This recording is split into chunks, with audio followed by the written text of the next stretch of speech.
DD किसान, बदलते भारत की शान।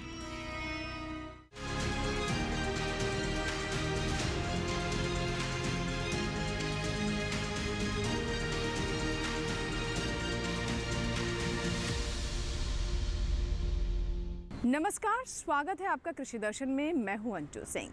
किसानों का जीवन संघर्षपूर्ण होता है और उनकी लगन मेहनत की वजह से न सिर्फ हमारा देश प्रगति की राह पर आगे बढ़ रहा है, बल्कि हमारी खाद्य और पोषण सुरक्षा भी सुनिश्चित होती है। इसीलिए कृषि दर्शन का मकसद होता है कि अपने किसानों तक तमाम नई नई जानकारियां पहुंचाएं, ऐसी जानकारियां जिससे वो नई तकनीक को कृषि में इस्तेमाल कर सकें और साथ ही योजनाओं का लाभ लेकर अपनी आय में वृद्धि कर सकें। कार्यक्रम में सबसे पहले हम बात करेंगे विज्ञान और किसान की, उसके बाद नजर डालेंगे कृषि स्टार्टअप पर और अंत में देखेंगे फार्मिंग इंडिया। तो चलिए शुरुआत करते हैं आज के कृषि दर्शन की।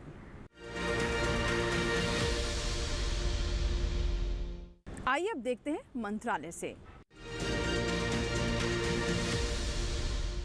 अगर हमारे किसान भाइयों को किसी भी तरह की कृषि संबंधी जानकारी चाहिए तो इसके लिए किसान कॉल सेंटर नंबर पर कॉल कर सकते हैं और उचित जानकारी हासिल कर सकते हैं। कॉल सेंटर नंबर के बारे में और विस्तार से जानने के लिए आइए आपको लेकर चलते हैं कृषि मंत्रालय में स्थित डीडी किसान के स्टूडियो, जहां पर कृषि एवं किसान कल्याण मंत्रालय के फसल विभाग के उपायुक्त डॉक्टर सुधीर भदौरिया इसके बारे में और विस्तृत जानकारी दे रहे हैं। केंद्रीय कृषि एवं किसान कल्याण विकास विभाग ने इसकी शुरुआत 21 जनवरी 2004 को किया था और तभी से ये किसान कॉल सेंटर लगातार अनवरत कार्य कर रहे हैं। और किसान भाई किसी भी समय 1800, 180, 1551 नंबर पर कॉल कर सकते हैं, जिसमें यह रहता है कि सुबह 6 बजे से लेकर रात के 10 बजे तक अगर कॉल करेंगे तो उनको तुरंत जवाब मिलेगा उस पर। और उसके बाद 11 बजे के बाद भी अगर करते हैं, 10 बजे के बाद भी करते हैं तो फिर वो रिकॉर्डिंग मोड में चले जाता है और उनको बाद में फिर जानकारी दी जाती है। और किसान भाइयों, किसान कॉल सेंटर की ज़रूरत क्यों पड़ी, आपके मन में यह आ रहा होगा। तो क्योंकि हमारे भारत में 1000 किसानों के ऊपर एक विस्तार कार्यकर्ता है, तो वह कई बार सभी जगह नहीं पहुंच पाता है। तो इसको सुनिश्चित करने के लिए कि किसान भाइयों की समस्याओं का समाधान हो, चाहे वो खाद बीज से संबंधित हो या कोई पेस्टिसाइड हो या कीट व्याधि का हो, कोई भी सवाल हो किसान भाइयों को, चाहे स्टार्टअप से संबंधित हो, उनके जवाब उनको मिल जाए और विस्तार कार्यकर्ता भी थोड़ा अच्छे से काम कर सकें। यह किसान कॉल सेंटर ICT और IBRS के सिद्धांतों पर काम करते हैं। ICT यानी इंफॉर्मेशन कम्युनिकेशन टेक्नोलॉजी और IBRS यानी इंटीग्रेटेड वॉइस रिकॉर्डिंग सिस्टम। इसमें पूरा रिकॉर्डिंग होता है। और इसमें किसान भाइयों, यह कॉल सेंटर जो किसान कॉल सेंटर है 20 से अधिक स्थानों में भारतवर्ष में चलाए जा रहे हैं और 20 से अधिक भाषाओं में भी यहाँ चलाए जा रहे हैं। तो विभिन्न भाषाओं में भी, क्षेत्रीय भाषाओं में भी इसमें जवाब मिलते हैं, सवाल जवाब हो सकते हैं। और यहाँ मैं यह बताना चाहूँगा कि किसान कॉल सेंटर के 3 लेवल होते हैं। सबसे जो पहला लेवल होता है, इसमें जो किसान भाई अपने प्रश्न पूछते हैं उसका जवाब उन्हें तुरंत मिल जाता है और यह कृषि स्नातक होते हैं जो कि उनको जवाब दे रहे होते हैं। अगर किसी कारणवश वो जवाब नहीं दे पाते हैं तो फिर वह लेवल 2 पे चला जाता है। लेवल 2 पर जो सब्जेक्ट मैटर स्पेशलिस्ट या विषय वस्तु विशेषज्ञ होते हैं वह इसके 72 घंटे के अंदर अंदर जवाब देते हैं। अगर फिर भी अगर जवाब नहीं उनको मिल पाता है उचित, तो उसके बाद वह नोडल एजेंसी पर चला जाता है। और नोडल एजेंसी क्या होता है, एक पूरा इसको मैनेज करता है किसान कॉल सेंटर को और फीडबैक देता है, सरकार को भी समय समय पर सूचनाएं देता है कि कितने कॉल आए या क्या उनका किस तरह के प्रश्न आए। तो मेरा यह भी निवेदन है कि ज़्यादा से ज़्यादा कॉल करें ताकि फीडबैक भी मिले और उससे किसानों की समस्याओं का समाधान हो सके। आइए अब नजर डालते हैं विज्ञान और किसान पर।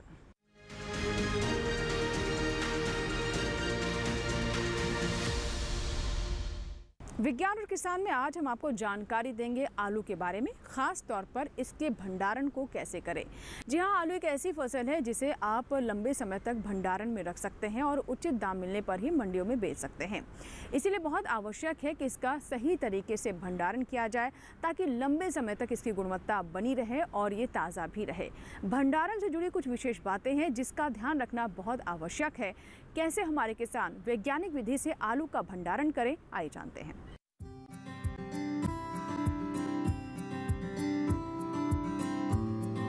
कुछ शताब्दी पूर्व आलू का उत्पादन शुरू हुआ था। हमारे देश में 100 से ज्यादा पकवान बनाए जाते हैं। सुबह के नाश्ते से लेकर रात के भोजन तक आलू का इस्तेमाल किया जाता है। 100 ग्राम आलू में पाए जाने वाले पोषक तत्वों में पानी की मात्रा 74.70 और कार्बोहाइड्रेट स्टार्च और शर्करा की मात्रा 22.60, प्रोटीन 1.60, फाइबर 0.40, फैट 0.10, मिनरल्स 0.60 होता है। भारत में आलू की फसल केरल और तमिलनाडु राज्यों को छोड़कर शेष सभी राज्यों में पैदा की जाती है।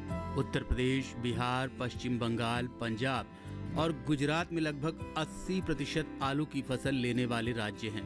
आलू की उपज 152 क्विंटल प्रति हेक्टेयर ली जाती है। आलू की निर्यात की क्षमता हमारे यहाँ बहुत है। इसका मुख्य कारण हमारे देश का आलू पूरे देश में सर्वाधिक पसंद किया जाता है। अकुशल नियंत्रण यानी लापरवाही से आलूओं की ढुलाई और ठीक प्रकार से आलूओं का भंडारण न करने से आलूओं का 40 से 50% नुकसान हो जाता है। इसलिए फसलोत्तर प्रौद्योगिकी की ओर ध्यान देना अति आवश्यक है। खुदाई के दौरान आलूओं का पर्याप्त न होने से बड़ा नुकसान होता है। इसलिए आलू परिपक्व होने से पहले ही खुदाई कर लेनी चाहिए। देखने में आया है कि रोगों और कीटकों के कारण आलू खराब हो जाते हैं। स्टोरेज से पहले और बाद में अधिक तापमान से गुणवत्ता कम हो जाती है। बहुत सारे किसान भाई आलूओं की खुदाई के लिए आलू हार्वेस्टर का इस्तेमाल करते हैं। इससे आलू की खुदाई को समय कम लगता है और खुदाई भी अच्छी होती है। खुदाई के बाद आलू इकट्ठे किए जाते हैं और बोरों में भरकर भंडारण के लिए भेजे जाते हैं। यदि आलूओं का भंडारण सही ढंग से किया जाए तो आलूओं की कीमत स्थिर रखने में मदद मिलती है। आलूओं के भंडारण के लिए शीत भंडार गृह सर्वोत्तम माने जाते हैं। शीत गृह में भंडारण खर्चीला और महंगा होने के कारण वैकल्पिक सस्ती भंडारण विधियों को विकसित करने की नितांत आवश्यकता है। कृषि के क्षेत्र में अपनी मेहनत के बल पर तस्वीर बदलने की कोशिश की है। ये वो किसान हैं जो कि न सिर्फ अपने लिए नई राह खोल रहे हैं बल्कि अन्य किसानों के लिए भी प्रेरणा बन रहे हैं, उनके लिए भी रोजगार के नए अवसर पैदा कर रहे हैं। आइए मुलाकात करवाते हैं ऐसे ही सफल किसान से।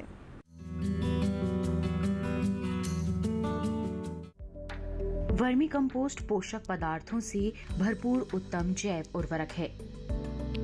इसे केंचुओं के माध्यम से वनस्पतियों को विघटित करके बनाया जाता है। खास बात यह है कि गोबर खाद की तरह इसमें बदबू नहीं आती। नितिन महाराष्ट्र के पुणे में रहते हैं और इन्होंने इंजीनियरिंग की पढ़ाई की है। 15 साल तक कॉर्पोरेट कंपनी में नौकरी करने के बाद इन्होंने अपना खुद का कारोबार शुरू करने का फैसला किया। इस तरह 2020 में नौकरी से इस्तीफा दिया और वर्मी कंपोस्ट की यूनिट लगाई। यूनिट लगाने से पहले इन्होंने नजदीकी कृषि विज्ञान केंद्र से प्रशिक्षण भी लिया। 2020 में एक attracting and retaining of youth in agriculture करके 5 दिन का मैंने स्किल का ट्रेनिंग केवी के नारायणगांव में लिया था। वो ट्रेनिंग करते समय ऑलरेडी हमने 30x60 छोटे शेड में वर्मी कंपोस्टिंग चालू किया था। रूरल एरिया में उसका बहुत अच्छा फीडबैक भी आ रहा था। तो हमने स्टार्ट करते टाइम पहले 2 सेगमेंट कर लिए। एक सेगमेंट था एक अर्बन सेगमेंट और एक रूरल, ये 2 सेगमेंट पहले से डिसाइड किए थे।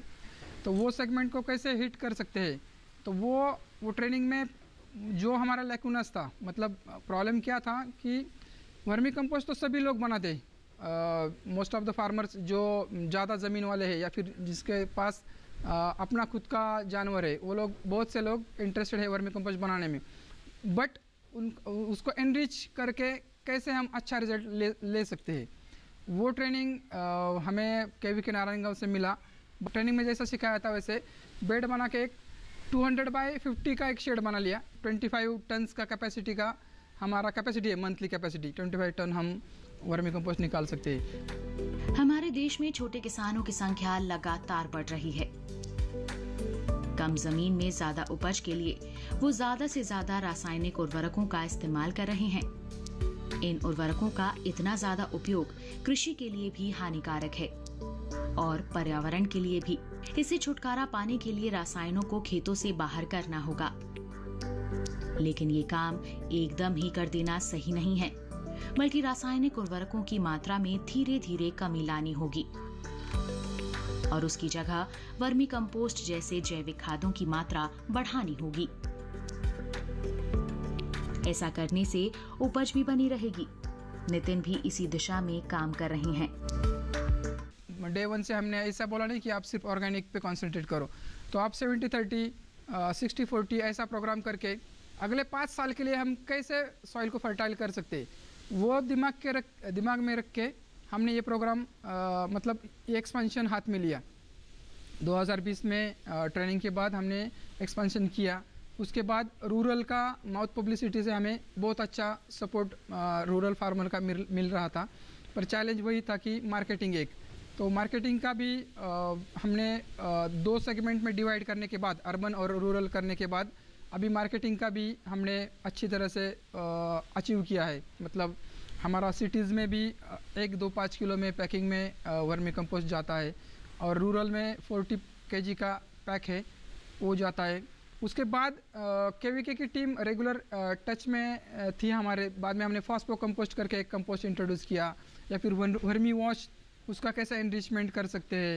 ये 2-4 चीज़ें करने के बाद, या फिर जीवामृत हो, तो जीवामृत है जो माइक्रो ऑर्गेनिज्म जो सॉइल में है उनको बढ़ावा दे के 20-30% अपना इल्ड फार्मर कैसे बढ़ा सकते हैं, वो चीज़ पे कंसंट्रेट करके हमने वो 4-5 चीज़ जो मार्केट में लाई।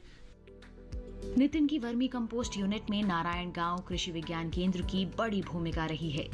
यहीं से इन्होंने आर्या कार्यक्रम के अंतर्गत प्रशिक्षण प्राप्त किया है। आर्या केंद्र सरकार की ओर से प्रायोजित कार्यक्रम है जो कृषि और उससे जुड़े व्यवसायों के अलावा सेवा क्षेत्र में उद्यमशीलता को बढ़ावा देने के लिए खासकर ग्रामीण युवाओं को प्रोत्साहित कर रहा है। केंचुओं का खाद यानी कि वर्मी कंपोस्ट प्रोडक्शन के लिए हम किसानों को ट्रेनिंग देते हैं, प्रशिक्षित करते हैं।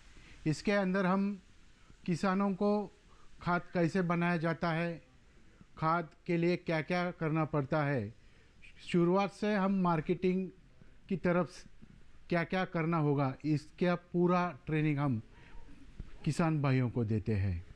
इसके लिए हम हमारे नज़दीक के किसानों को एक संदेशा भेज के ट्रेनिंग का शेड्यूल देते हैं, और उसमें किसान भाई हमारे केवीके के आकर वो वर्मी कंपोस्ट प्रोडक्शन का ट्रेनिंग लेते हैं। ट्रेनिंग हम 5 से 6 दिन का रखते हैं आर्या के प्रोजेक्ट के अंदर, और स्किल ट्रेनिंग के अंदर ये 25 डेज़ यानी कि 25 दिनों तक हम वर्मी कंपोस्ट प्रोडक्शन का यूनिट कैसे सस्टेन होगा फार्मर के लिए, अपने खेती के लिए और बिजनेस के लिए हम बड़ा प्रोजेक्ट कैसे बना सकते हैं, इसका पूरा ट्रेनिंग कृषि विज्ञान केंद्र की तरफ से दिया जाता है। उसके हम नव युवकों को ज़्यादा प्रोत्साहन करते हैं, यानी कि वो कृषि क्षेत्र में आए और अपना कृषि क्षेत्र में आके अपना छोटा या बड़ा कारोबार शुरू कर सके। इसके लिए हम कृषि विज्ञान केंद्र की तरफ से उनको सहायता भी करते हैं। उसके लिए हम पहले उनको ट्रेनिंग देते हैं। ट्रेनिंग के अंदर वर्मी कंपोस्ट यानी कि केंचुओं का खाद है वो हम कैसे बना सकते हैं, उसके लिए क्या क्या करना होगा, उसके लिए हमें कौन कौन सी पद्धति का इस्तेमाल करना है, केंचुओं की कौन कौन सी जातियों का इस्तेमाल करते हैं, ये सभी चीज़ें हम ट्रेनियों को देते हैं। इसके बाद ट्रेनिंग होने के बाद जो मटेरियल खाद के लिए इस्तेमाल किया जाता है उसके लिए हम फार्मर्स को क्या क्या चीज़ें लगती है उसके बारे में डिटेल्स बताते हैं। उसमें गोबर आता है, और अपने जो पीक रहते हैं खेती में जो हम पीक लेते हैं उसका काड़ी कचरा रहता है, उसका भी इस्तेमाल हम एक केंचुओं का खाद करने के लिए इस्तेमाल करते हैं। और उसके बाद वो हमें फार्मर्स को उनके यहाँ पे कौन से मॉडल का या कौन से पद्धति का वर्मी कंपोस्ट यूनिट होना चाहिए, केंचुओं का खाद का पूरा प्रोजेक्ट कैसा होना चाहिए, उसके लिए भी हम किसान भाइयों को डिटेल्स में देते हैं। उसके लिए हम शेड कैसा होना चाहिए, शेड में हम प्लास्टिक कैसे यूज़ कर सकते हैं वो भी हम फार्मर्स को बता सकते हैं।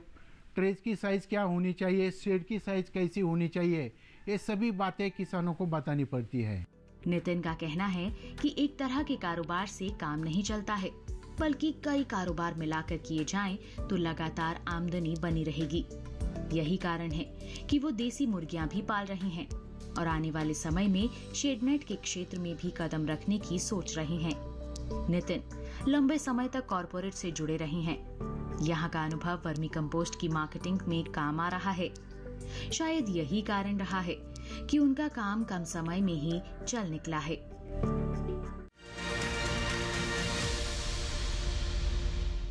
तो ये था हमारा आज का कृषि स्टार्टअप। इसी के साथ ही कृषि दर्शन में यहाँ वक्त है एक छोटी सी ब्रेक का, लेकिन ब्रेक के बाद जब वापस आएंगे तो बात करेंगे फार्मिंग इंडिया की। कहीं मत जाइएगा, देखते रहें कृषि दर्शन।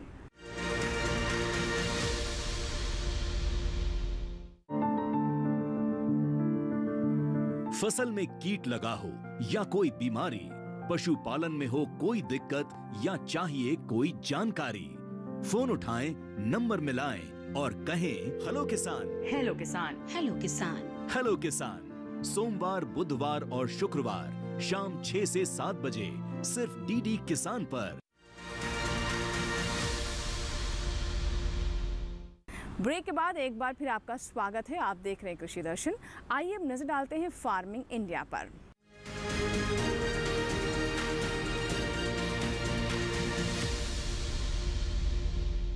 किसान भाइयों, आज के समय में ये बहुत आवश्यक है कि आप पर्यावरण के अनुकूल ही खेती करें, यानी प्राकृतिक संसाधनों का उचित इस्तेमाल करें।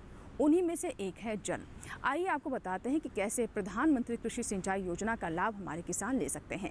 इसके बारे में और विस्तृत जानकारी दे रहे हैं हमारे एआई एंकर कृष। आइए जानते हैं इसके बारे में। नमस्ते, आप देख रहे हैं डीडी किसान। मैं हूं एआई कृष और आज हम प्रधानमंत्री कृषि सिंचाई योजना के बारे में पूरी जानकारी देंगे।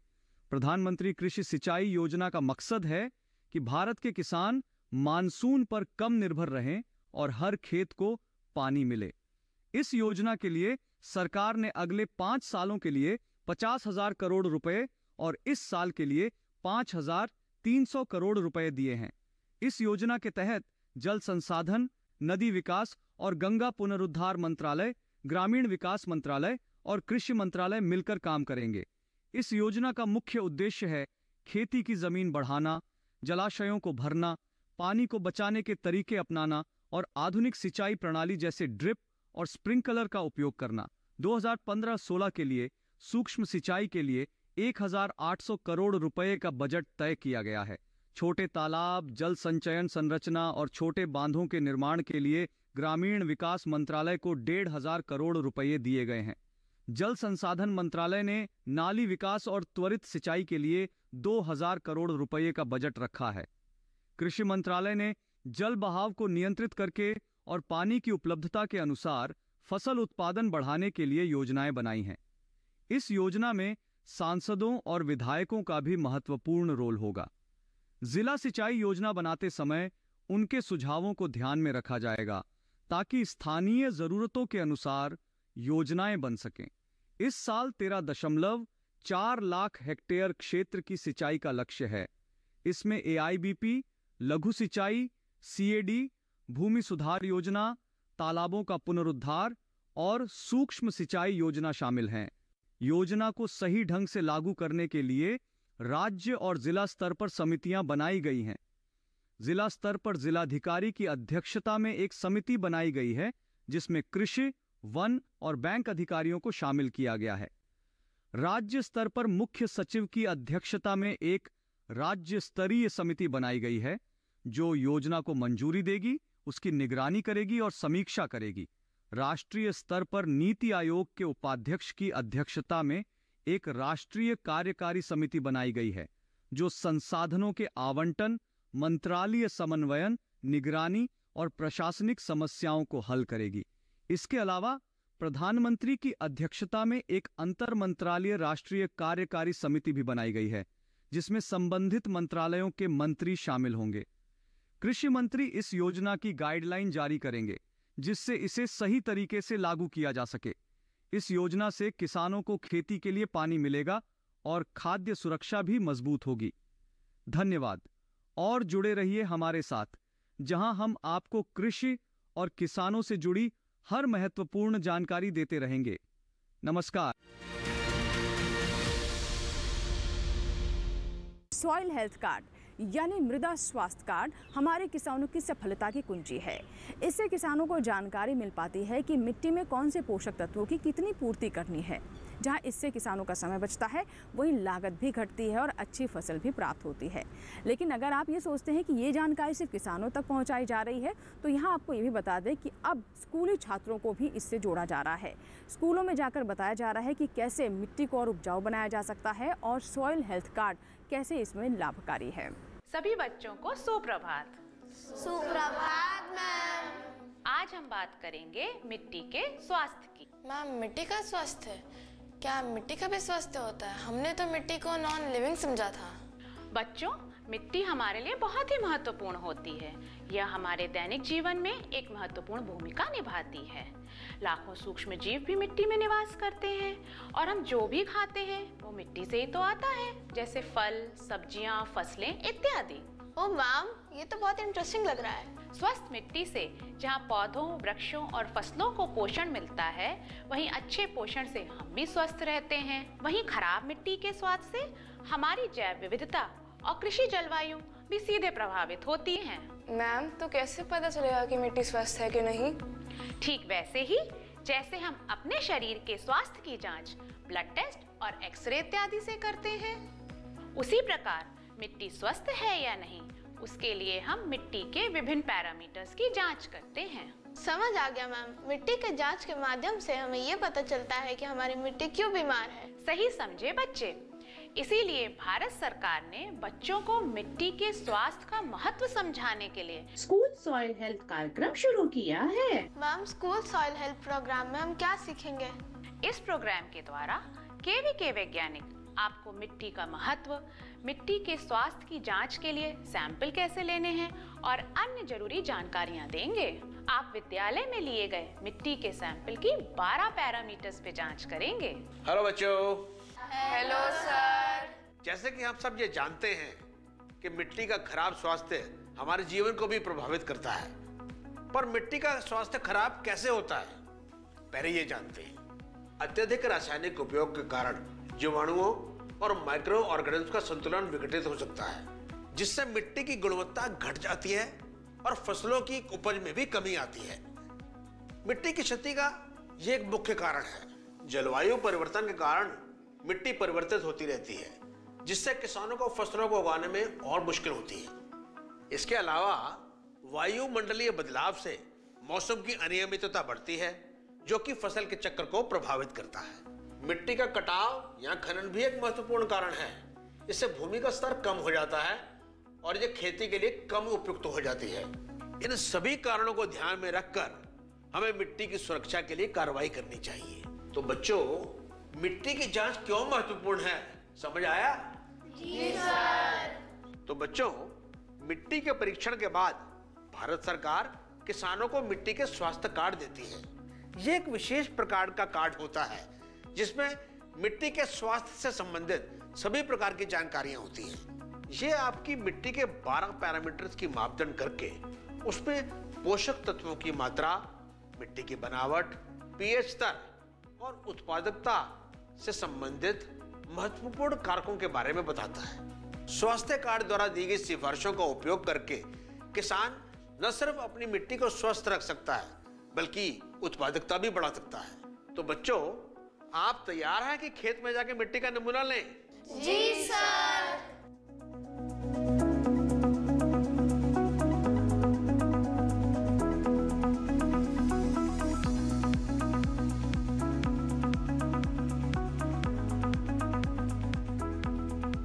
मिट्टी का नमूना लेकर लैब में जाकर समझेंगे कि मिट्टी की जांच कैसे करें। मिट्टी के स्वास्थ्य की जांच पूरी होने के बाद मिट्टी के स्वास्थ्य पैरामीटर को मिट्टी के स्वास्थ्य पोर्टल में दर्ज करके मिट्टी का स्वास्थ्य कार्ड बनवा लेंगे। बन गया हमारा सॉइल हेल्थ कार्ड। बच्चों, अब समझते हैं कि मिट्टी के स्वास्थ्य कार्ड के आधार पर SRLM दीदी किसानों को क्या समझाती हैं। बच्चों, मिट्टी के स्वास्थ्य कार्ड के माध्यम से हम किसानों को एक सतत, समृद्ध और स्वस्थ खेती की जानकारी देते हैं। हम इसके माध्यम से किसानों को समझाते हैं कि उनकी मिट्टी में किन पोषक तत्वों की कमी है और उसे सुधारने के लिए क्या कर सकते हैं। कई भारतीय राज्यों की मिट्टी की गुणवत्ता खराब है और इसका असर फसलों की उपज पर भी पड़ता है। इस समस्या का हल करने के लिए इंटीग्रेटेड न्यूट्रिएंट मैनेजमेंट द्वारा विभिन्न प्रकार के उर्वरकों का सही समय पर सही मात्रा में फसलों के अनुसार उपयोग करते हैं। इंटीग्रेटेड न्यूट्रिएंट मैनेजमेंट में किसानों को बताया जाता है कि जैविक बायोफार्म उर्वरक, पिछली फसल के अवशेष, मल्चिंग, पशुओं के बचे विशिष्ट पदार्थ, फसल रोटेशन आदि को उपयोग करके मिट्टी के स्वास्थ्य को सुधारा जा सकता है। यह उपाय मिट्टी की गुणवत्ता को बेहतर बनाने में मदद करते हैं और फसलों की उपज में भी सुधार लाते हैं।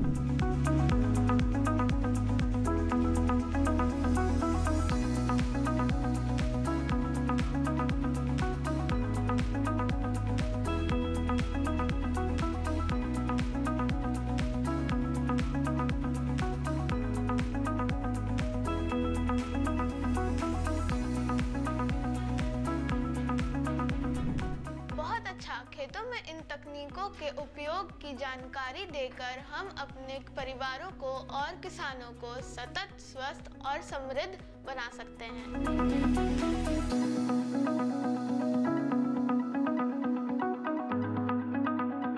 तो ये था हमारा आज का कृषि दर्शन, जिसमें हमने आपको विस्तार से जानकारी दी कि कैसे हमारे किसान नई तकनीक का कृषि में इस्तेमाल कर सकते हैं और इसके अलावा कृषि संबंधी योजनाओं से जुड़कर उचित लाभ प्राप्त कर सकते हैं। आशा करते हैं कि आज का कार्यक्रम आपको ज़रूर पसंद आया होगा। अगर आपके कोई सुझाव है, फीडबैक है, तो आप हमें ईमेल ज़रूर करें। आप हमें पत्र भी लिख सकते हैं। हमारा ईमेल आईडी है krishidarshan@gmail.com।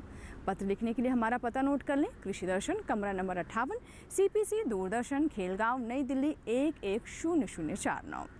आपके ईमेल्स, आपके पत्रों का हमें इंतजार रहता है। चलते चलते एक और जानकारी आपको दे दें कि आप हमारे कार्यक्रम यानी कृषि दर्शन YouTube चैनल पर भी देख सकते हैं। इसके लिए टेलीविजन स्क्रीन पर दिखाए जा रहे इस QR कोड को स्कैन करें और YouTube पर भी देखें कृषि दर्शन। कृषि दर्शन के एक नए अंक में कुछ और ऐसी महत्वपूर्ण जानकारियों के साथ फिर होगी आपसे मुलाकात। तब तक के लिए दीजिए इजाज़त। नमस्कार।